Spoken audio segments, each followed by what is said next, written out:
When we last left the Motul Superbike class, national champion Tony Elias had wrapped up his 5th win in 6 tries. But this time the playground is MotoAmerica, a high-speed flowing road course that favors close racing and an I wonder who can get to the line first attitude. No active rider has more race wins at this 4 miles of fun than 2-time champion Cameron Beaubier, and he's been fast all weekend. But there's a host of other guys with speed to win. Josh Herrin, Garrett Gerloff, Roger Hayden, Bobby Fong, and Jake Lewis, just to name a few. It's time to get the visors down and get the action going. It's MotoAmerica in Wisconsin, only on beIN Sports.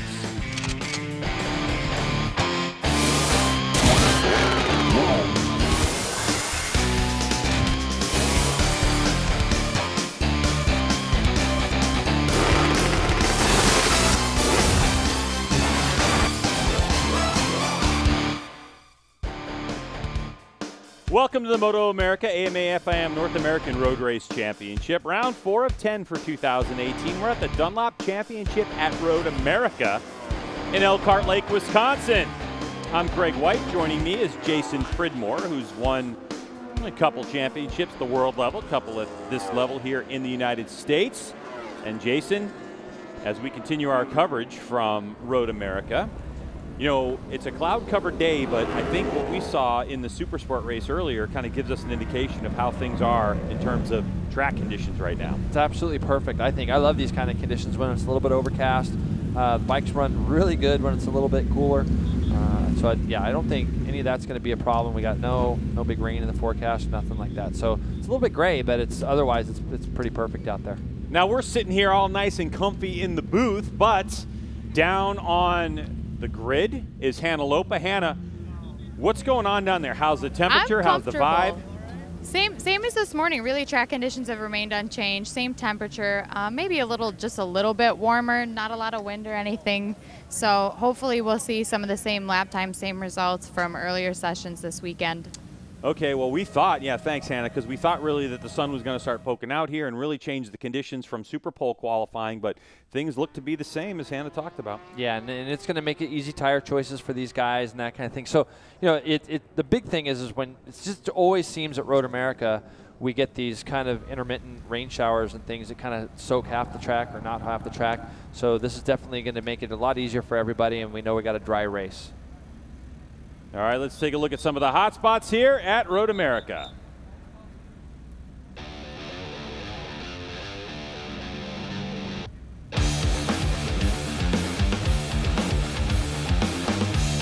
All right, Greg, as we look at the first couple turns here on our hot spots, turns 3, 4, all the way down turn 5. Turn 5, very iconic turn here down at MotoAmerica, only because it's where we see a lot of passing, and you can see here on our screen, come down turn 5 is very steep. This is where you're going to see all the riders fan out a lot. It's really important, Greg, to get through here on that first lap as clean as you can. As soon as you come out of here, it heads back uphill into a very blind turn 6. Go up underneath the Corvette bridge there, into turn 6 through turn 7, 8, the hurry down section, and turn 8 leads you right into the carousel. The carousel is the longest turn on our circuit as far as you're in a great lean angle for a long period of time. It goes downhill. It's going to be a very important turn for a lot of the riders to get their bikes set up through here, because you want to try to carry a lot of speed as much as you can.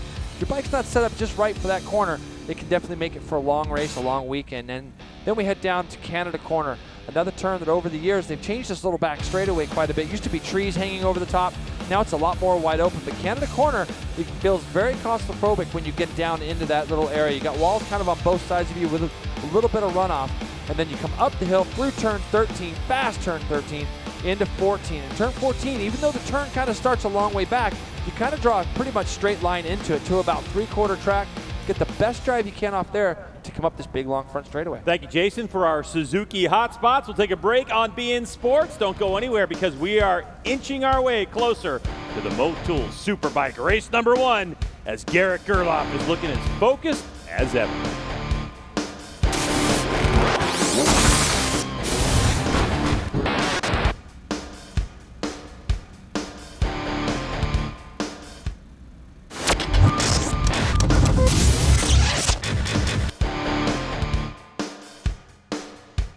MotoAmerica, the site of the Superbike race coming at you. Let's go right down to Hannah, who's got something going on.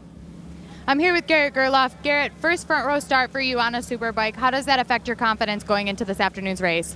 Yeah, for sure. I mean, we made a big step up in practice with our setup, so feeling pretty good. And really the goal is to make it to lap 2 this race and see if we can fight with these guys at the front and try to get that win. So we'll see. Well, best of luck to you, Garrett. Guys, I just have to point out his beautiful Monster Energy model here, Krista, and I competed together at Miss USA last year. She was Miss Michigan USA when I was Miss New York, so. Awesome. And, you know, I mean, Hannah, you say that and we're at a race. I just need to know who beat who in the competition. I mean, come on. You know, so. Clean, even playing field. Oh, is that right? Okay. All right, so here we are, Garrett Gerloff, looking focused. We saw him earlier, too, rider profile. Got a really cool new HJC helmet, too. He's got that. Easy to spot him. Yeah, easy to spot him. So, Jason, let's take a look at the JP keys to the race. I think for me, it's going to be how big will the leading group be? You know, at Road America, taking advantage of the draft. From what row? Danny Eslick was running some very good times. He looked pretty solid on the BMW this weekend. So I think for me, it's how many guys are going to be in that leading group. Next one is, can anybody beat Tony in the dry? So far, this year, when we've had dry races, Tony's been the guy to beat, and we've seen Matthew do something in the rain. I think Cameron this weekend looks pretty sharp, so we'll see what happens, as well as Garrett. So last one for me is turn 5. You got to get through turn 5 clean on the first lap. You can make your race very, very long if you get down into turn 5. Any big mistakes get made there. We have the benefit of having a lot of runoff down there, which is tremendous. But that first time down that straightaway, you get in those drafts, you can get into turn 5, 10 mile an hour quicker than you have been all weekend. It can make it a little bit hard to stop, especially with a full tank of fuel. So for me, get through that turn 5 good on the opening lap. That's a big key for me. We'll take a break here on beIN Sports as the Motul Superbike class is looming, but what we learned just a moment ago, Bobby Fong not on the grid. Stories developing here. Don't go anywhere from Road America.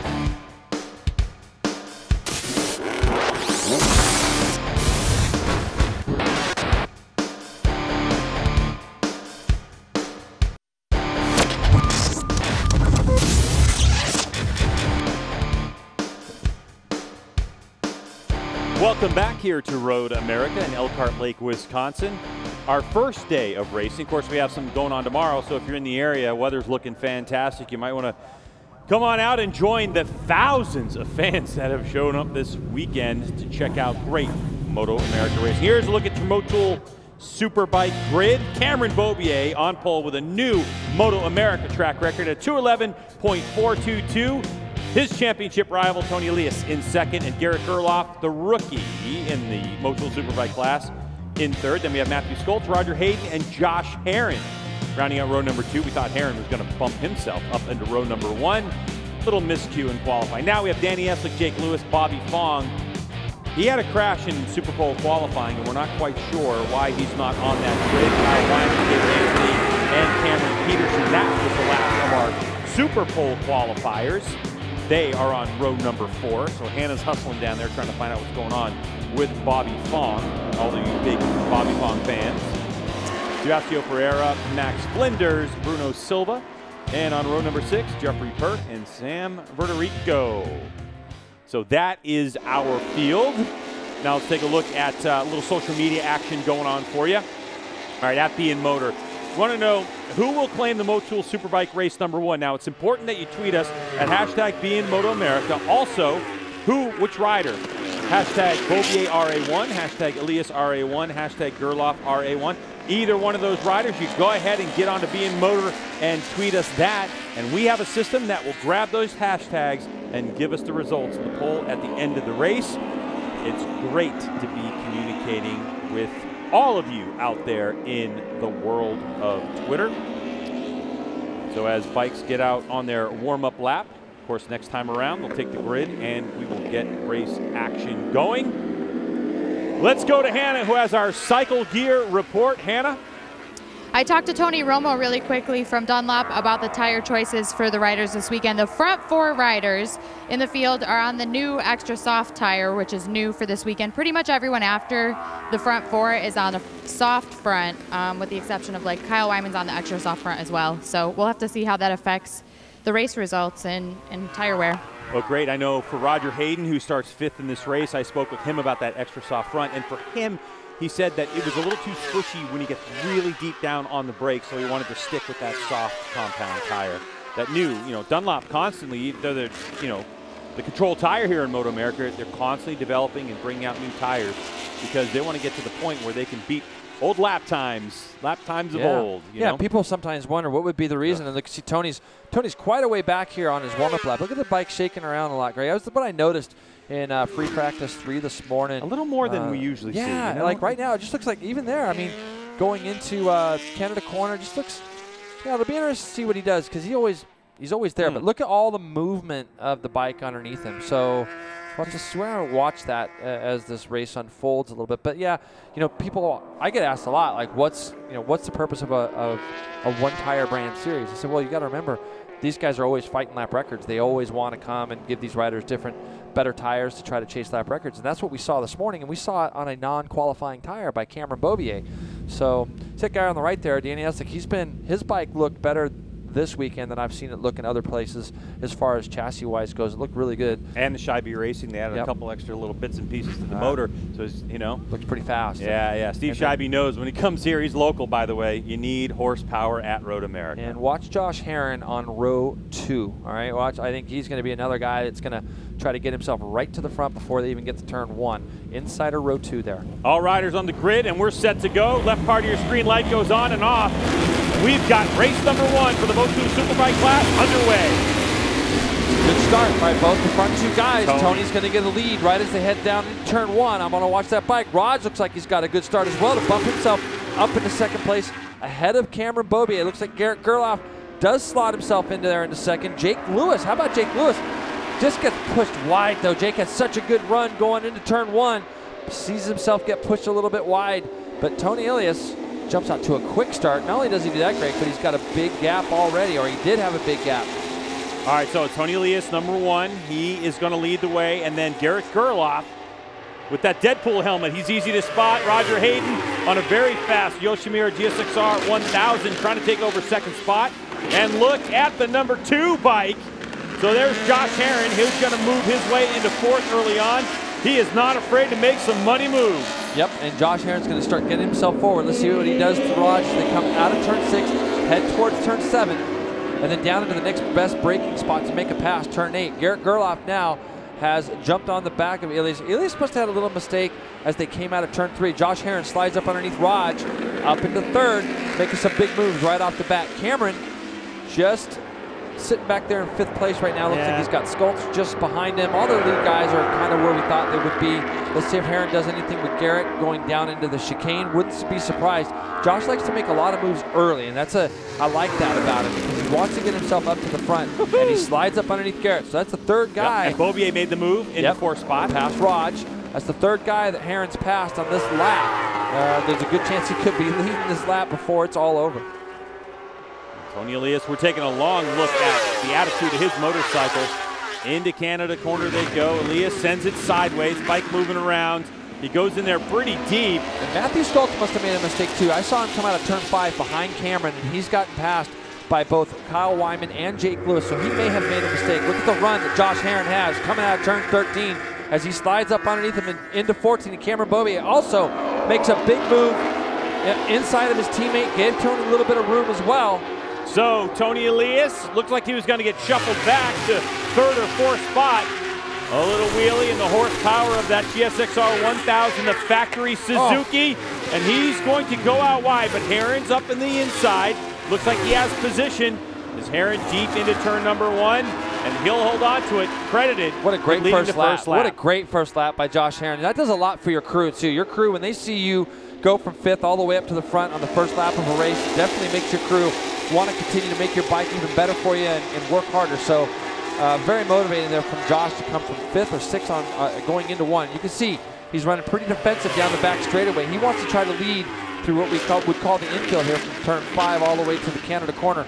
He's going to lead him into 5. Tony looking over at him. Yeah, looking over to see maybe if Cameron was coming or not. So Elias, does he have the weapon to fight with these front riders right now? We know he's got a lot of horsepower underneath him, but His bike there seems to be moving around a little bit. You can see even in the middle of turn 6 there, Tony likes to get the bike like stopped, turned, and gone through. Looks like we have Jeff Perk crashed in turn 3. He's a local rider from in the area. You can see Tony's bike running a little bit wide on the exit of 8. So there's Jeff right there, just picking up his bike. Glad to see he's up and okay. So Perk on the SRT Legacy Dental R1 out. Yep, Jeff's actually, he's a dentist, and got a little information on him.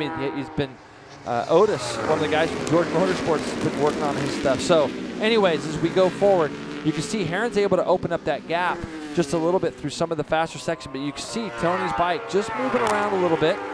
And Garrett Gerloff 5th, and Jake Lewis doing a tremendous job just getting right on the back of the factory bikes right now. He's the first one of the non-factory bikes, other than Herron, of course, that's trying to bring the fight to these guys. So Josh Herron, number 2 on that Attack Performance Herron Compound Yamaha. That is an absolute piece of art. If you get a chance to come to a MotoAmerica race and check out high technology in superbike racing, you've got to check out that number 2 motorcycle. Hand-built swing arm from Richard Stamboli from Attack Racing. As getting on the gas, number 1, Tony Elias trying to get a drive. As side by side they go.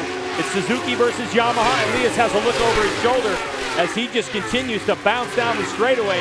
Cameron Beaubier, he's got position on the racetrack, but as we know, Tony's late on the brakes. Gets it tipped in early, gets it stopped at the apex, and then shoots it off the corner. And that's kind of his trait. You're going to see he'll get it down into here, start turning in earlier than anybody else, and get the bike turned. Now I saw a debris flag that's probably from Jeff, who just tipped off in turn 3. But right now, Herron at a 2:12.5 leads him across the way on the first lap. And here you go. Tony's now deep in the draft, but Josh stays over to the left here. It's hard to go underneath him. Tony's going to make an effort to do so, though. Herron leaving the door open. That's enough for Tony Elias as he gets the motorcycle stopped. Can he hold a tight line and rush up towards the bridge? He does.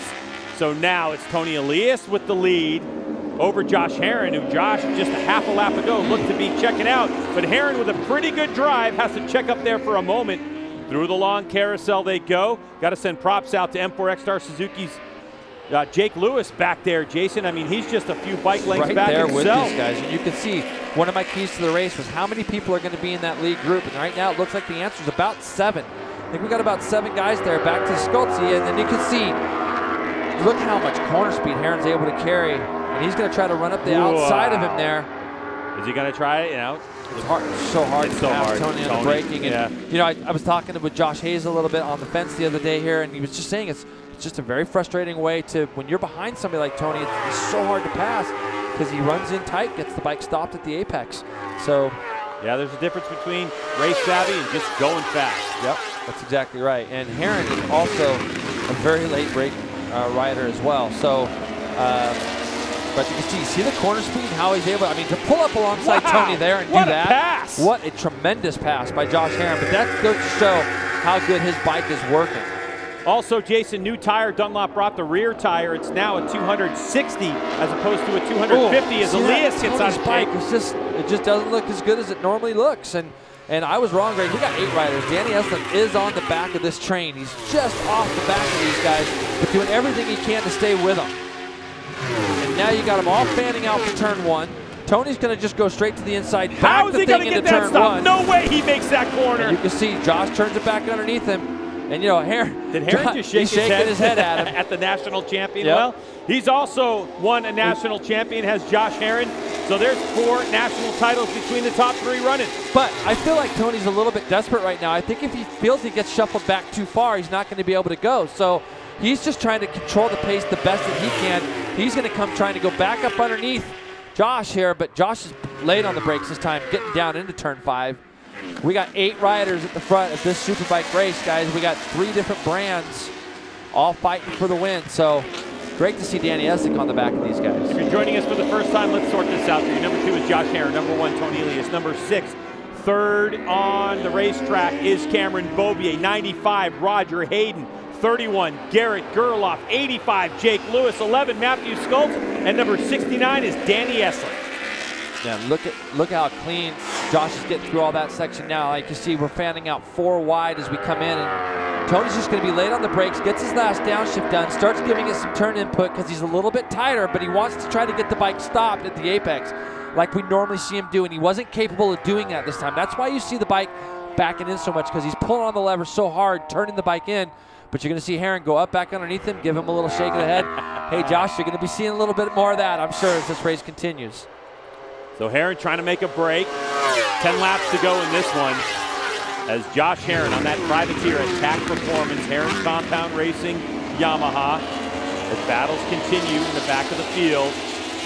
Matt Stoltz goes underneath Lewis. Yep. Yeah. He goes up underneath Jake. Matthew Stoltz on the Untitled Westby Racing Yamaha, the only other rider to Tony Elias to win a Motul Superbike race this year. Been off the pace a little bit this weekend. Trying to make up for it. We talk about MotoAmerica. The draft happens, you have a chance to win. Now, did you see how much better Tony's bike looked coming off that turn that time? It looked a lot cleaner, a lot smoother. Less desperate. And it could, you know, we talk about this stuff a little bit. I don't talk to the riders as much about it anymore, but, you know, definitely as the fuel load goes down, it can change the characteristics of what the motorcycle does. So, for sure, his bike looked a lot better coming off that corner that time. As well as when tire wear happens, there's some motorcycles set up for race end, for the last half of the race. As the tires wear off, the bike feels better. That's part of his strategy as well. Tony gets the bike stopped so much in the middle of the corner that I feel he has to pick up the gas so hard to get out. Look how fast his bike is as they head down the back straightaway. Because literally Josh had 6 or 8 bike lengths. As Roger Hayden now wants to become a player of this also. Raj, this is the best we've seen Raj look all year long. And Garrett Gerloff runs wide. He got sucked into turn number 5. So Gerloff just lost a couple of positions. So Roger Hayden, who told me, Jason, that really in the offseason he had a bike that they were working on and they've got a little bit lost in the setup and they're trying to find their way, and that loss of setup and feeling and really dinged his confidence, and he's trying to get that confidence back, but he knows coming to MotoAmerica that they have a very fast motorcycle in that Yoshimura Suzuki factory racing machine. So now the Owensboro, Kentucky native Roger Hayden in 3rd spot as he tries to chase his teammate down, Tony Elias, as Josh Hayden on the privateer Attack Performance Hayden Compound Yamaha continues to lead the way with 9 laps to go. And he looks tremendous doing it. The bike looks like it's working really, really good for Josh right now. I want to be able to see him just kind of retain this pace for the next 6, 7 laps, because what he's doing is he's starting to split this group up at the front with the pace he's running, 212 consistently right now, and is starting to draw this group apart. You can see Garrett now is falling back just a little with that mistake. He is kind of not close enough to be in that draft there up behind Stoltz anymore. But I think, you know, if Garrett can gather himself back up, he might drag these other 2 riders up with him, as Bobier will make the move on Roger Hayden. But Hayden close enough to catch a whiff of that draft. Look at the gap Josh Hayden's putting down right now. And Roger did go back up underneath Bobier as they come across the stripe. You can see Jeff Perk got the blue flag when he came across. He's kind of getting over to the right, but Hayden is just doing such a good job on the end of these laps. Really, really comfortable. And he had the biggest lead he's had.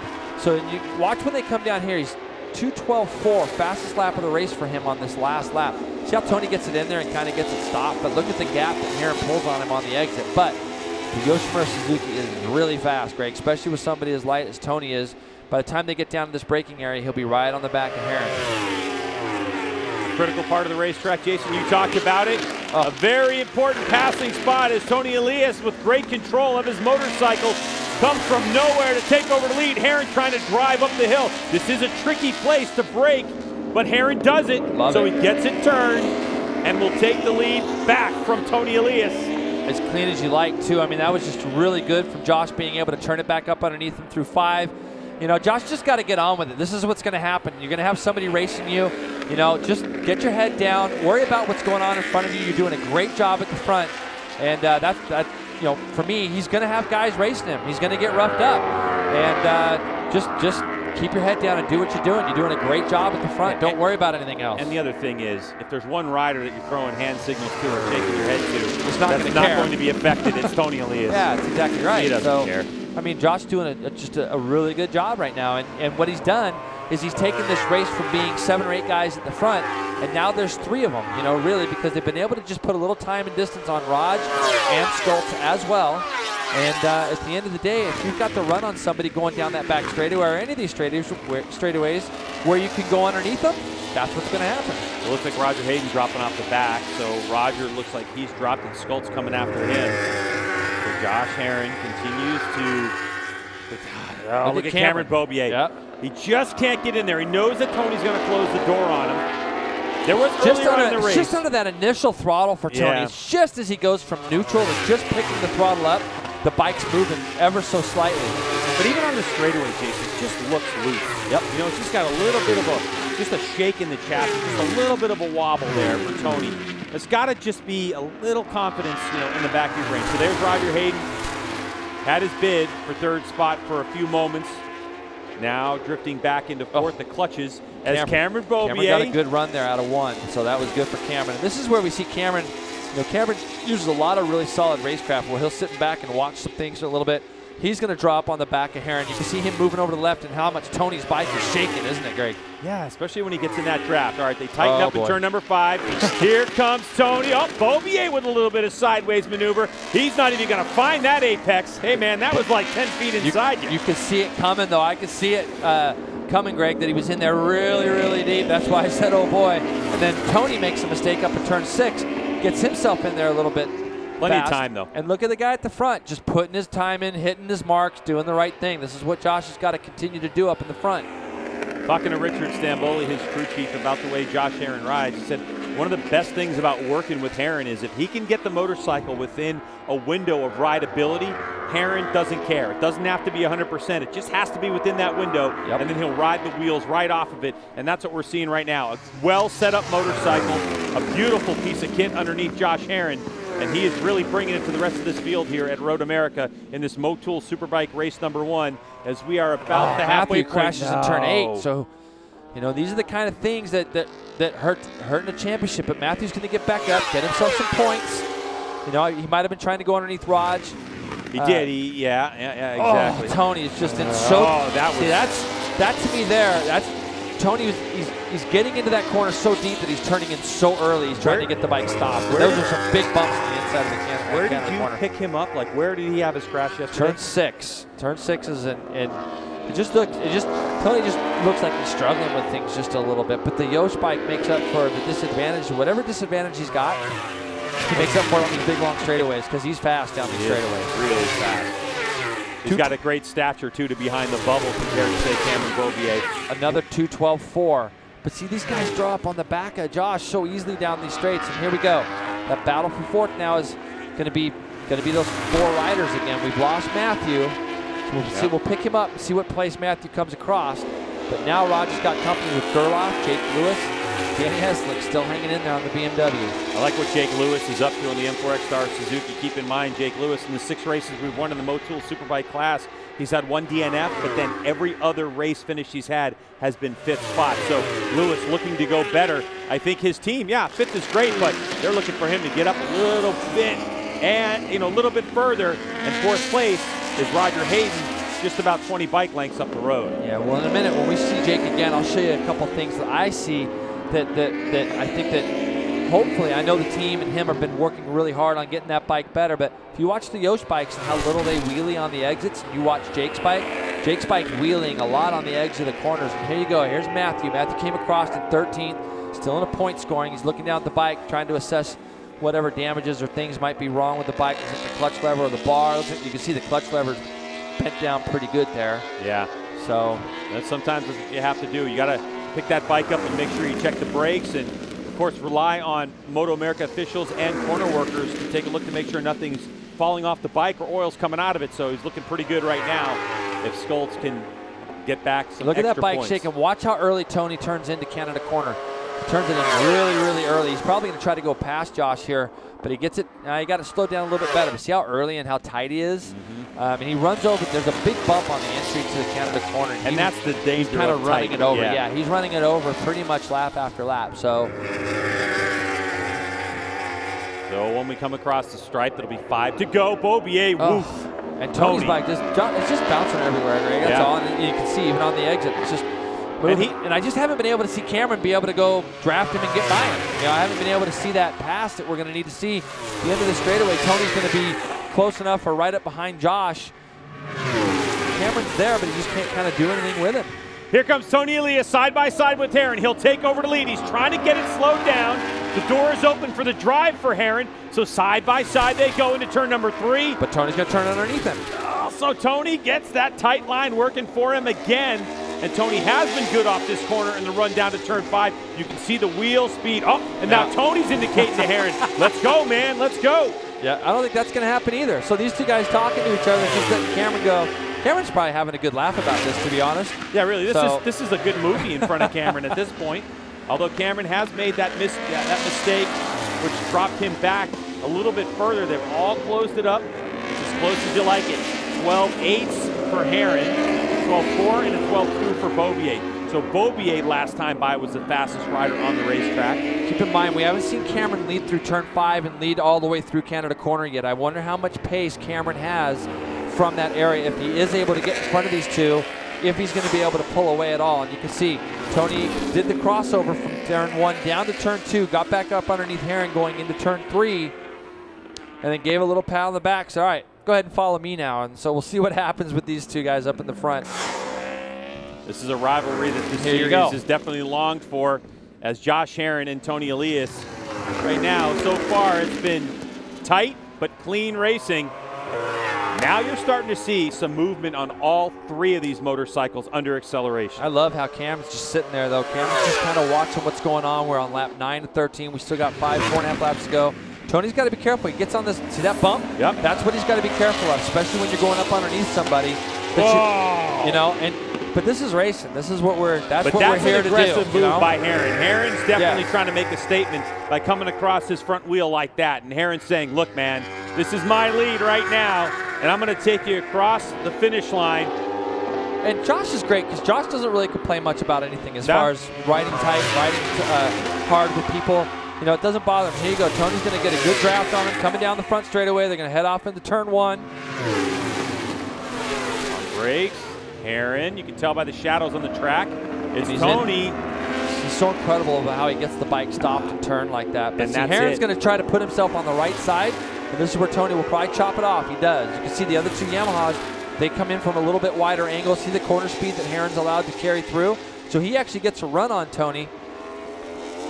You know what? I mean, I'm looking at 2 riders right now, Jason, Tony Elias, and Josh Herrin, that are absolutely abusing that rear Dunlop tire. That new tire that they showed up with, this new 260 profile tire, which has given all these riders better drive grip. It's that part when they initially lift the bike up onto the tire and drive. That's what the profile has done for them.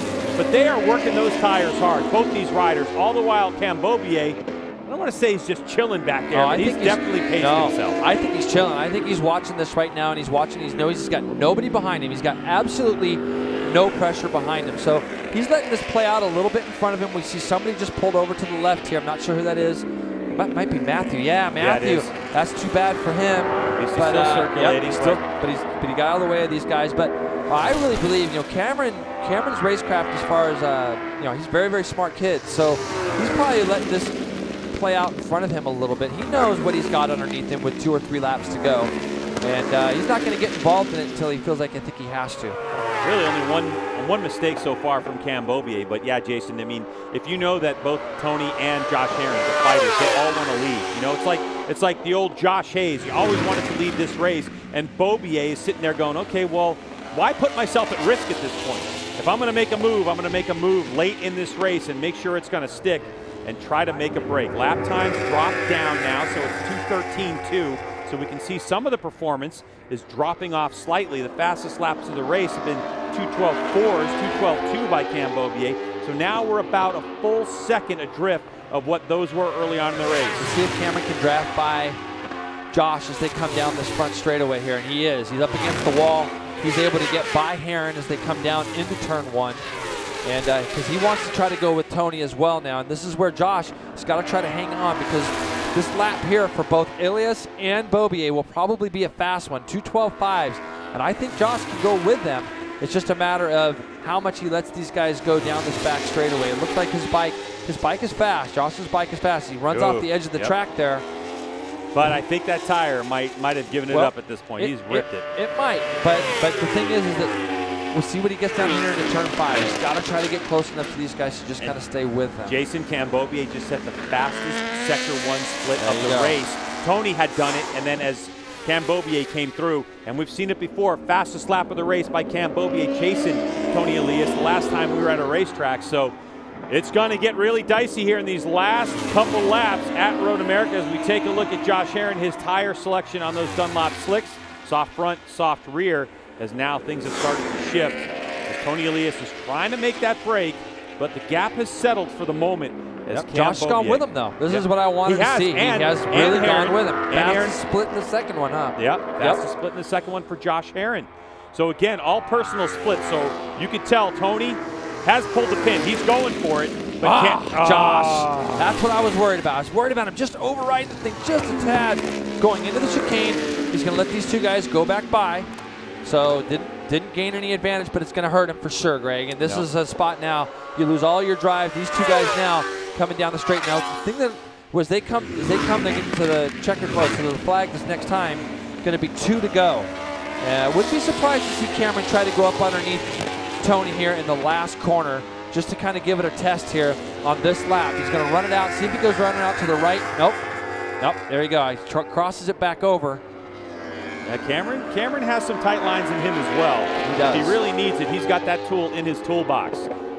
So it's Suzuki horsepower versus Yamaha horsepower. You see Tony drifted over to the right side of the racetrack. You see that slight advantage that Tony has in terms of motor. Bobier comes back across the track. That's the turbulence of coming back out of the draft and just moving yourself over, especially when you start to make a track change as well. He went from the middle of the track over to the left, and he was pulling out of the draft. That's why you're going to see a little bit of that movement. Bobier in there a little bit high. The thing I think he's got to, I want to see Cameron lead into turn 5 one lap and see if he can break Tony through like 5 to Canada corner, 5 to the carousel. I just don't know if he's got enough pace to get himself down the back straightaway and put himself in a position to pass him on the brakes going in. Both these guys getting into turn 5 extremely hot. Cameron has probably already picked his spot of where he wants to get by. The one spot that I know he's a lot better, I feel like he's better, is from turn 13 to 14. But I think he needs to do it earlier in the lap. So he's got a lot of roll speed through turn 6 that he's not really able to utilize with Tony right in front of him at the moment. Lap and a half and look to go. at Josh Herrin. Still grinding away back there. Good for him. 34-2 first split for Josh, and he's just done the quickest second split of the race. So Herrin, head down, tires are still good, and he's right there, Greg. Tires are still good for Josh Herrin. He did the right thing, by the way, when he ran off. He did what he was supposed to do, and he gapped. He got a bit of a gap, so probably nothing from race direction in terms of running off. There you go. Cameron's finally taking the lead. But yeah, Herrin lost a full second on the last lap, so there was no gain. And look at where he's at now. Good for Josh Herrin to fight his way back up. Cameron Bobier has a look over his shoulder. Wrong way. Elias goes right back underneath him. Now Cameron's got to worry about Herrin going underneath him going into Canada turn. Here they go. They fan out 3 wide. Bobier going to make this move. He's trying to get it to the inside. He does, but the drive. He gets it. And look at Herrin. Herrin's going to try to do something in this fast turn, this left. That is such a gnarly place to do what he just did there. But he's got a lot of confidence in the front of that bike, does Herrin. He has done a tremendous job and a great lap to get himself back up there. Cameron Bobier. This has been a spot where traditionally the last three rounds, or a couple rounds in Virginia, we saw Herrin drop back when he lost that lead toe with those guys. He's done a good job fighting back though today. This works in Cam Bobier's favor for the moment as Tony Elias goes by. Oh, what a move by Tony Elias. That's going to help Herrin. I can't believe Cameron kept it on the track. Look at Josh Herrin trying to go around the outside of Elias. Tony did not want to follow Cameron down through turn 1. Now, look at Josh Herrin. See the drive he gets on it? Around the outside he goes. Tony literally stops the bike in the middle of the corner. And now Cameron's probably going to be a little angry with that move. I wouldn't be surprised to see him try something. Tony goes underneath. Let's see if Herrin cuts it cross back to the left. And he's going to try, Greg. Josh Herrin in deep. Cameron Bobier trying to go with him, but Tony, known for his late braking, holds on to it. So just about half a lap to go in this one. It's definitely coming from Herrin. He might do it into 8. It's definitely going to try it out of the carousel. He's got a lot of speed through the carousel, but now he's got Cameron up behind him who's going to be trying to get past him as well. He's also got that move into 13. There you go. Look at Cameron's underneath him in 8. Cameron wants to get back to Tony and do something with him in the carousel. both these guys racing hard, giving each other room. Would have been really easy for Cameron to stand Josh up there, but Josh wants a shot at Tony when they get down here into this chicane. 2 factory bikes versus a privateer bike. It's Yoshimura Suzuki's Tony Elias leading the way on this final lap of the Motul Superbike race. Into the chicane they go. Privateer Attack Racing. Yamaha, Josh Herron. He's trying to be aggressive and show Tony what he's got too. Oh, and it looks like they get really close. And there goes Beaubier. That might be it for Josh Herron, even though Herron's got that move in turn 13. Here they come down kettle bottom. Cameron's doing it in the last corner, Greg. If I had to choose, it's going to be the last turn. He's trying to go underneath Tony right here. Oh, wow. They touch it down. Goes Elias. Wow. And there goes Josh Herron mopping it up. So Tony Elias with his aggressive riding style and Cam Beaubier get together. And down goes Tony. That's down to Yamaha now. It's Cameron Beaubier. Can he recover from this? The final corner and the run up the hill as Beaubier tries to get in the draft. It looks like Josh Herron has got position and he will come across the line and take the win. Oh, no! I think it's Cameron. It's Cameron Beaubier. Hey, and I'll tell you right now, Greg, Tony touched Cameron going into 1, and it would have been just as easy for Cameron to go down. Wow. Last lap of the race, Cameron made a big move. They touched, but that precedent was set also when they went into turn 1. They touched there also. I know Tony's going to be angry with it, but I can tell you right now, Cameron was probably not too stoked to have that happen to him going down into turn 1 either. And that was the move Cam Beaubier had to make in his view, and he thought maybe it was over. Got to hold on to my voice as we watch a dejected Tony Elias walk away from this one. Another look at it, Jason. Here comes Cam Beaubier up the inside. It's a big move, Greg. Okay, I'm not going to lie. It's a little bit late, but Tony Cameron was sideways too a little bit. And the thing is Tony had been going tight in there every time. He had definitely got his line. He had got his spot going in there. So it's one of those things where we're going to have a rivalry again. All right, let's wrap this up for people, okay? As Tony Elias is walking a long walk back here. And the riders are going to go by him in a minute, so it'll be interesting to see what happens if Cam there. picks him up maybe. Yep. All right. By the way, margin of victory in this one. Listen, last year we had a margin of victory here at Road America, 0.005, 5 thousandths of a second. We got you better than that. Margin of victory on this one, 0.002. And I got a feel for Herron. Honestly, I mean, he did look at that everything he could. He rode tremendous. That was definitely for me ride of the year this year because he could have given up really easy after he ran straight in the chicane. He gave up the time that he needed to give up, and he fought back, and that showed me a lot today to Josh Herron. Well, Josh Herron's consolation prize in all of this is the fastest lap of the race, which will be the fastest race lap for the Motul Superbike class in MotoAmerica since 2015. That was Cam Beaubier in 2016. Jay, he did a 2:12.3 in race. Josh Herron today did a 2:11.9. Yeah. That's a consolation prize. It won't get you a watch or anything, but, fastest lap of the race and the outright race lap record. Yep. So, of course, we have a distinction between the fastest lap and, of course, a qualifying lap, which Cam Beaubier broke the track record for MotoAmerica, of course, since we started. But Josh Herron put on an amazing display of really racecraft. Good job. Yep. Really for the fans. I'm happy for Stamboli. I'm happy for all those guys. I think Tony's walking up this way for a reason. He could have gone the other direction pretty easy, but we'll see when these guys come up around him. Wouldn't be surprised to see somebody like Josh pull over even for him. And good race between those three guys. Most exciting race we've seen all year without question. Unbelievable. Unbelievable. Garrett Gerloff, by the way, got lost in the mix here. Yep. Garrett Gerloff able to finish third in this race. Jake Lewis breaks the 5th place finish streak. Like I said, you probably see Josh pick up Tony. So, yeah, good job for Jake Lewis. Raj 5th. Danny Eslick, tremendous job finishing 6th. Well, we won't have fireworks in the post-race press conference like we had between Tony and Cam Beaubier in some years. So these guys were shaking their heads at each other. Now they're patting each other on the back. Oh, it's Josh Herron wheelies. That's so Josh Herron, isn't it? Yeah. 2 up, he's got to do a little wheelie. There you go. Tony grabbing him. Good for Josh Herron. Now here you go. Tony made the move very early that he was doing what he was going to do. And Cameron, looking at it a second time, he just got himself in there. Hey, he was there, Greg. They touched. There was, to me, they touched just like they touched going into turn 1. It would have been really easy for Cameron to go down as well.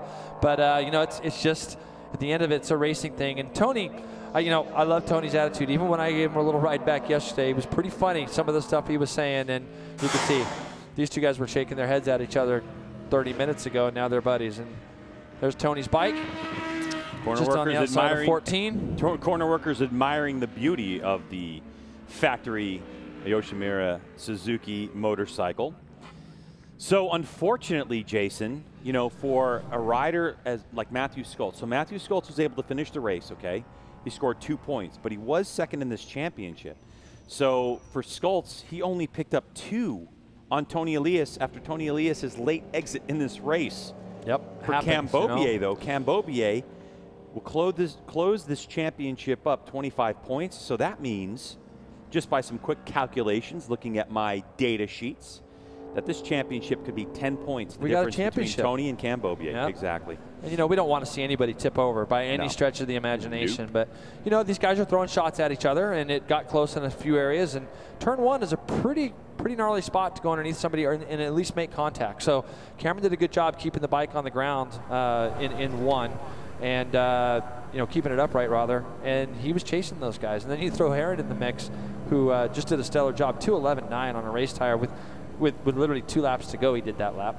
I mean, of course, words will be flying back and forth, and I'm sure MotoAmerica Race Direction will have a look at the incident and make sure everything's kosher. But right now, it's Cameron Beaubier with .002 thousandths of a second victory over Josh Herrin in the mad dash to the start-finish line. And that's the one characteristic here at Road America. You have that checkered flag, that finish line so far up that straightaway. All right, listen, we're going to take a break here on beIN Sports. You don't want to go anywhere because I want to hear what the race was like from Cam Beaubier and Josh Herrin and Garrett Gerloff with his 3rd podium. So don't go anywhere. We'll be back to Road America as our coverage continues.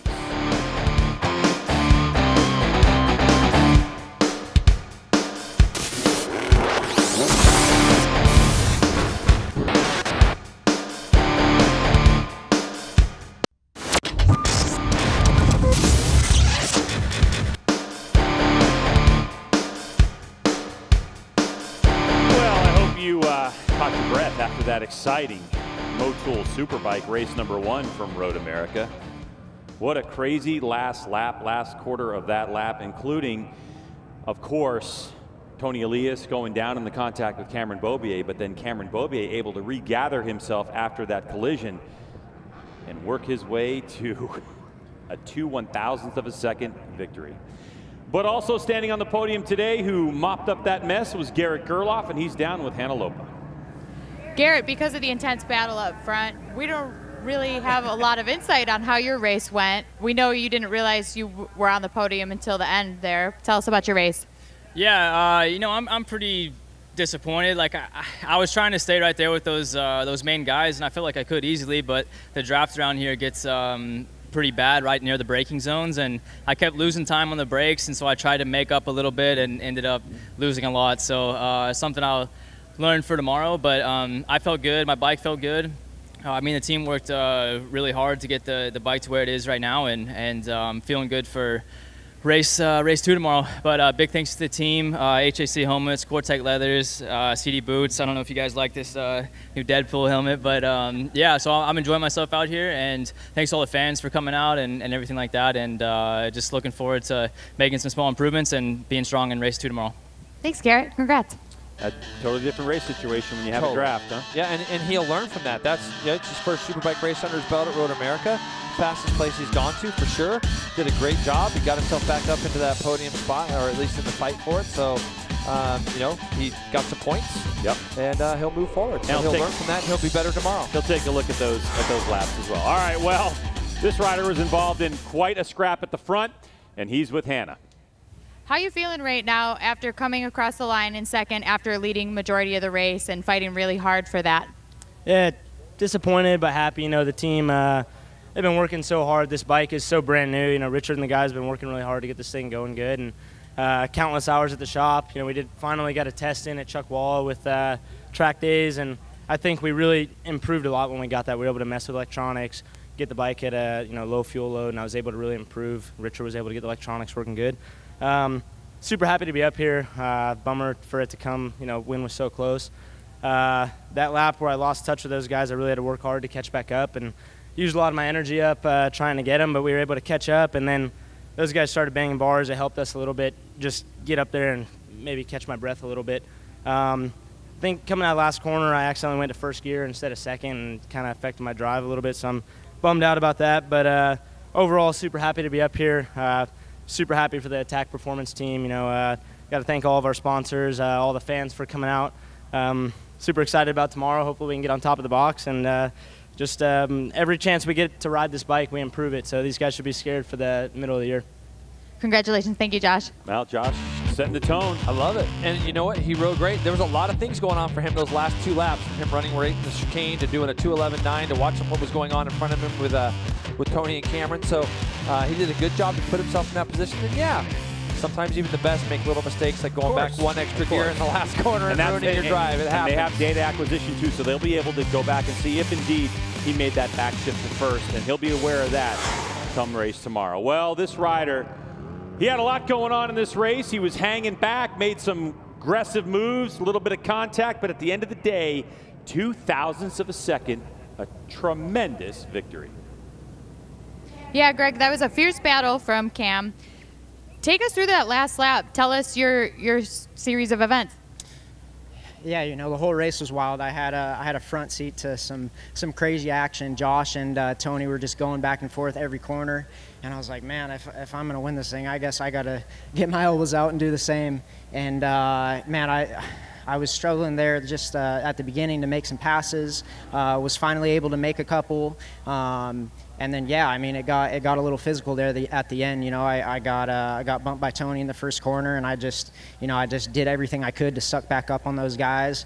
Heron tried to go up the inside of Tony in the tight chicane, and I was like, oh, this is my opportunity. Got a good drive onto that back straight. Got sucked in pretty deep on the brakes, went straight into the corner, and got the pass done, and barely got Josh up over the hill across the line. So big thanks to my Monster Energy Yamaha team. They've been working so hard all year, and we finally got a win in 2018. So huge thanks to them, and hats off to all the fans coming out this weekend. This is my favorite track, and glad we got tomorrow too. Well, thanks, Cam. Congratulations.